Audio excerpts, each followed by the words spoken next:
I've been doing these videos recently about ghosts, and those of you that know my work in Fate and Fortune magazine will know that I write a regular column there about ghost photographs. So I'm going to talk about that a little bit in a minute. And but first of all, I mean, Jane and I, we love ghosts and all those spooky stories because we're mediums, and although a lot of it's a bit silly, some of these things, we do like nonetheless to go to historic places because we love history, but also to go to those places where there's supposed to be hauntings.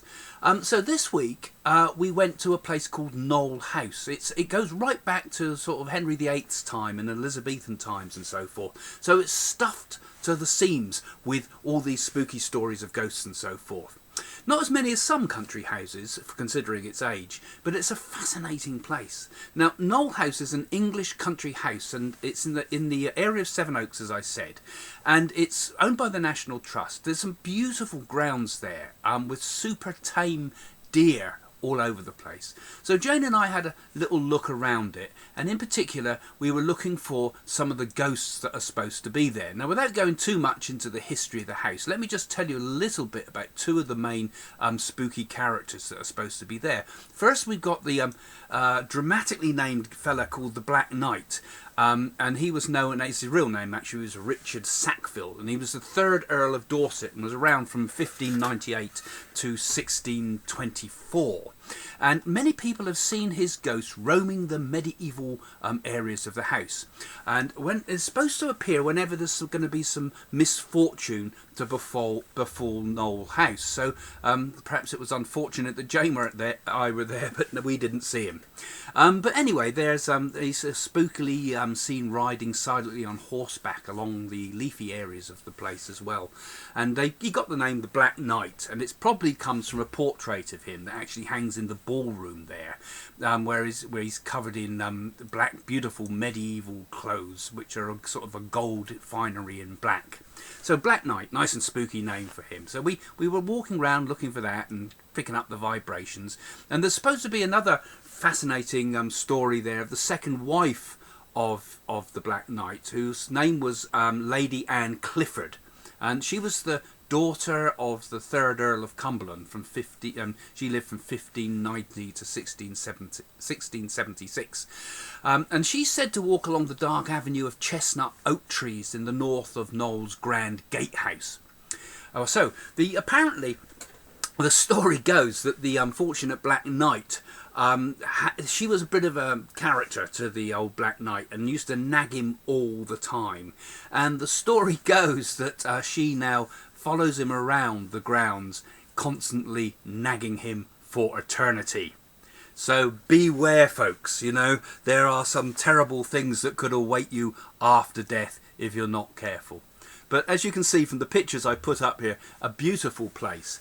And I hope you liked our little shots of some of our home videos. But now I'm going to talk to you about the main thrust of this video, which is about ghosts appearing on photographs. And why do they do it, and how do they do it? So I'm just going to give you a little talk about that now. I mentioned earlier that, I write a column in Fate and Fortune magazine, only available in the UK, but worth a look as a mag, And I was asked the question, why do ghosts appear in photographs, and let's have a think about that. So I thought, well, I might make an interesting video for you, just to question some of these things. Now, the first ghost, people tried to capture ghosts right back, perhaps one of the first people, I would say, is right back in 1879 when Thomas Edison in America invented the light bulb, you remember. You'll do that at school, won't you? And after this, though, most of us know that he invented the light bulb, but after this, he came up with another bright idea, which is inventing a spirit phone to talk with the dead.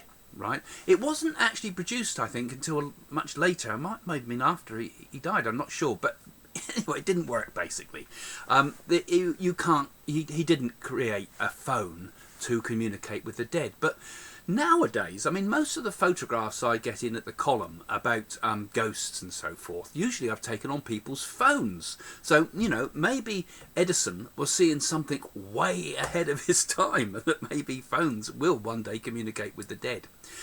So we get a lot of photographs on these, and it didn't work, the spirit phone, of course. But there were people that tried for a long time to see, is there a way to find machinery that could communicate with the dead? You know, I mean, Edison was doing his inventions at a time when spiritualism was pretty rife. You know, there's a lot of people getting interested in it, and one of the people was a famous scientist, a British scientist this time, called Sir William Crookes. Now, I won't go into the full story of Crookes, but he was a pretty brilliant man and a major figure in his time as a scientist. And he claimed to capture spirit photographs. He was the first person, really, first intelligent person, really, to really think, could spirits be caught on photographs? Now, there's a whole history of this, you know, but the problem was, you know, the people in that time, the idea of photography was absolutely overwhelming. You know, if you imagine you've never ever seen a photograph before, it's pretty astonishing that you can capture things, you know. And the thing is, some of the unscrupulous photographers suddenly discovered that they recognised things, that they were getting things like double exposures, and that if you put two plates on top of each other, you can put a photograph of somebody else in the picture. And even if you cut it out and re-photograph it, you know, in a sort of a cheap form of photo montage, you could still sort of trick people into thinking there were people in these old Edwardian, particularly times, photographs. So, you know, there was a lot of conning going on. There was a number of, you know, well-known frauds that took place. But of course, you know, the poor old public, you know, they'd never seen photographs before, let alone and you know, thought, wow, you know, if there's my son in the photograph, he died in the trenches, and there he is now in this crowd of other soldiers. So there was a lot of trickery that went on, where they would insert someone in, you know, at an appropriate place. You know, you can often tell these photographs if they're fake by looking at the way the light hits, because often the photographer just, you know, sticks one photograph on the other, and you might have the light from the left or the right, you know, but they're different in the actual photograph. So, you know, there's lots of ways to spot the trickery going on there with these things. But, you know, even the greatest, one of the greatest writers of the time, Sir Arthur Conan Doyle, you know, who of course wrote about Sherlock Holmes. He was a great lover of spiritualism and used to visit spiritualist seances a lot. You know, even my auntie tells a story of Doyle coming to the house when she was a tiny little girl, you know, and they'd lock the door and she'd have to sit outside and hear the man inside talking. But you know, that's going way back. But you know, even he, you know, was taken in by these alleged photographs of spirits. There was two young girls in Cottingley. The Cottingley village is and they cut some bait, basically. You could tell now, but they must have cut some pictures out of one of their fairy books, stuck them on sticks, and then stood round it and took another photograph of themselves in the garden. And of course Doyle was completely taken in by it all, and Houdini, who was you know, the great escapologist, and Doyle were, you know, were all great intellectual sparring partners. And of course it was one of the worst mistakes Doyle ever made, because he was made to look a fool, and Houdini lapped it up and said that all the spiritualism therefore must be a load of codswallop. So there we go. But then, you know, fair enough in some respects, you know, any photographs have to be carefully scrutinised, you know, and a lot of people will say, oh, look at this photograph in this it must be a ghost. And what they're seeing is faces and things in the picture. But the thing is, one of the first sort of things, once fraud's rolled out, for example, one of the first things we need to look at is, you know, what other factors are involved. And the first one has to be, I think, the psychological factors, you know, because sometimes what we see in a picture is our own mind playing tricks on us. You know, faces and pictures seen in clouds, for example, in drapery, and any random pattern of light and shadow are likely to be the result of something where our imagination's coming into play. You know, we can see faces very quickly into things. You know, even a couple of dots and a line can look like a face, a basic face. But with the play of light and shadows, our mind will trick us, and one of this psychological phenomenon that causes some people to see or hear sometimes vague or strange images and faces in random sounds as well as random pictures. It's a phenomena called pareidolia, which is so you know, we see faces and things, unlike the face you see in toast and things like that. They've had these sort of things. It's not Jesus on the toast, is it? It's a face that looks like Jesus in the toast, but it wouldn't be a communication from any person in the spirit world, including Jesus. Actually, I'm on sticky ground there with the Americans, but anyway. Okay, the other thing is, obviously, there's camera flaws, and tricks. That's another reason ghosts appear in photographs, because, people are basically tricking us, When you send me a photograph at the column, my first job is to filter out all the fakes and any that have used Photoshop, for example, or phone apps, which can trick us into saying there's a ghost in the picture. You can check that sometimes by looking at the pixelization very closely of the picture, because the pixels don't align. If you go right down to the very, very smallest pixels, you can see where it's been photoshopped, and you can sometimes see where an app's been applied.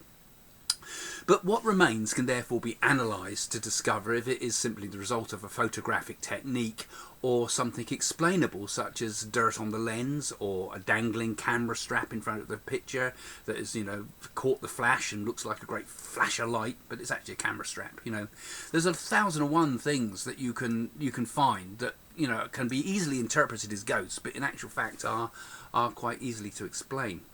But the real phenomena is the difficult one. With the invention of the smartphones that we have today comes a whole host of new misconceptions as well, but also a lot of new possibilities, because it must surely be easier for the sort of vaporous spirits people, for example, to be able to influence electrical properties of things on a digital camera, for example, than something heavy and mechanical like the old traditional cameras. So maybe there's a way they can do something with the electrics. And for this reason, a lot of people now believe that orbs and things and lights may not be the result of dust on the camera lens, which I usually say it is, so because you can trick up a camera, easily trick up photographs with orbs. You just spray an aerosol in the air, or rub the dust, brush the room first, and you're going to get orbs of one kind or another.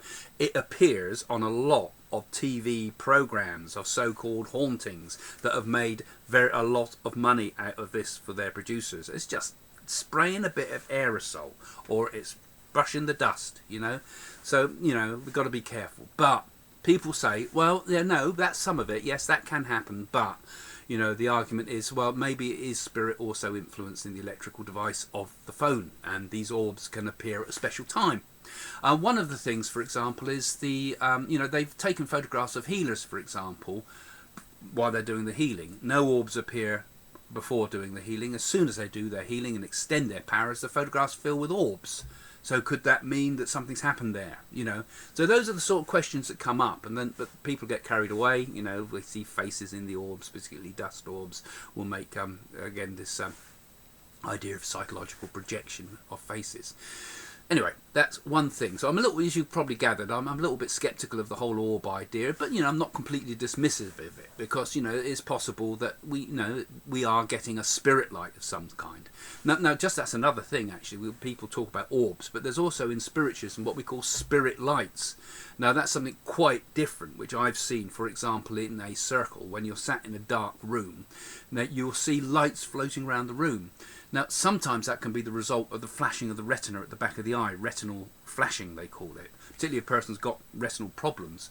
But no, these are orbs, lights or spirit lights that we've seen float around the room, and we've all followed it together. My God, it's on the ceiling now. Look, it's moved over there, and it's gone over there, and it's jumping on the chair, and it's just above your head.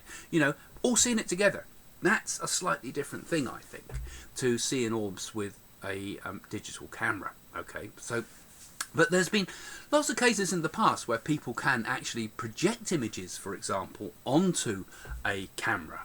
This was a technique that they used to call thoughtography, it's called.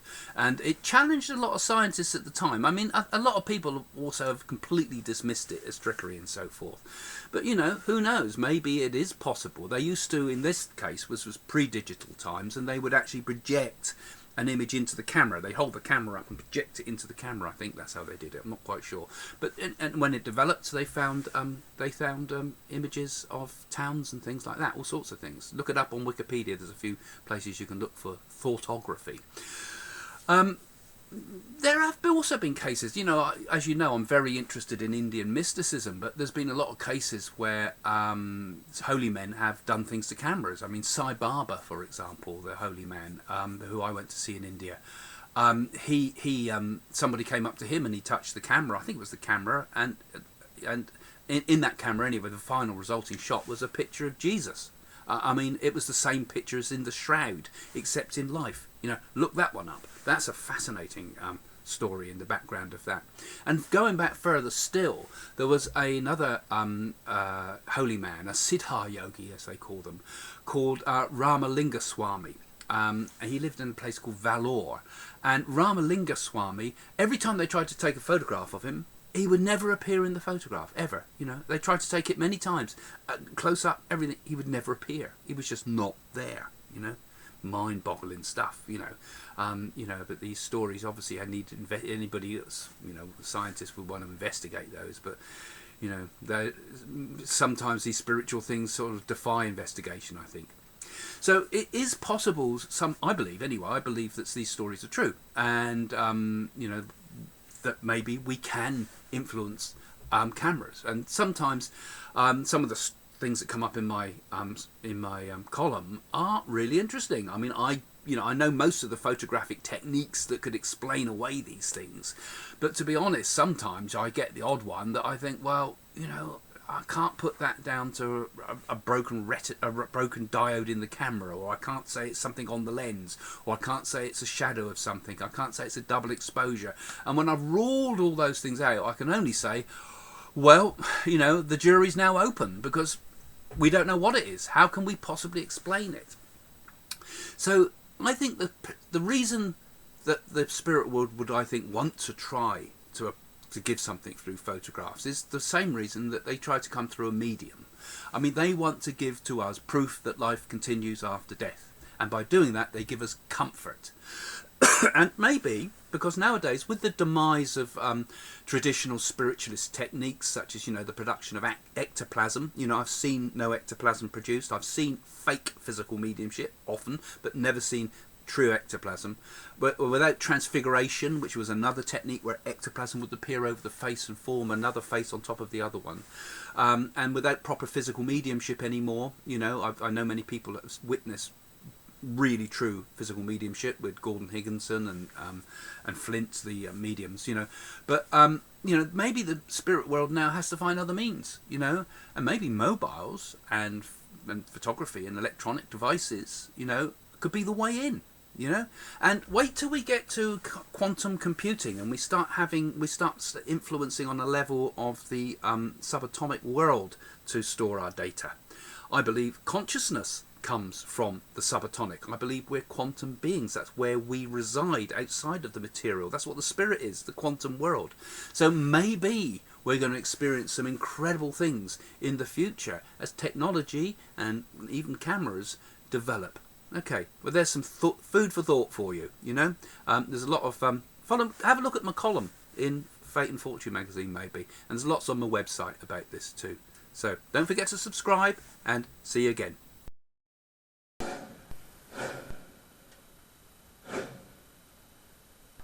Jane and I now do our spiritual work for our foundation. All the profits that come from things like our conferences and theatres and workshops and all those exciting things now go into this foundation, which ultimately has the long-term plan of building centres in the UK and maybe around the world one day.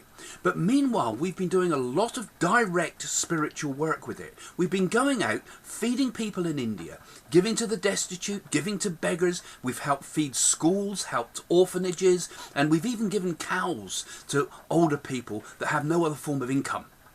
So mediumship can change your life, but it can also help people directly in the world. So go to the links at the end and find out all about what Jane and I are trying to do.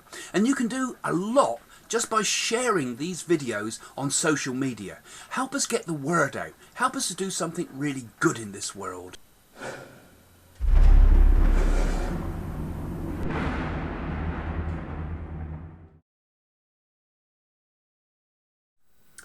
Click on this picture of me to subscribe to our channel and see all of our latest videos as soon as they're published. Or Click on this next video for more of our stuff.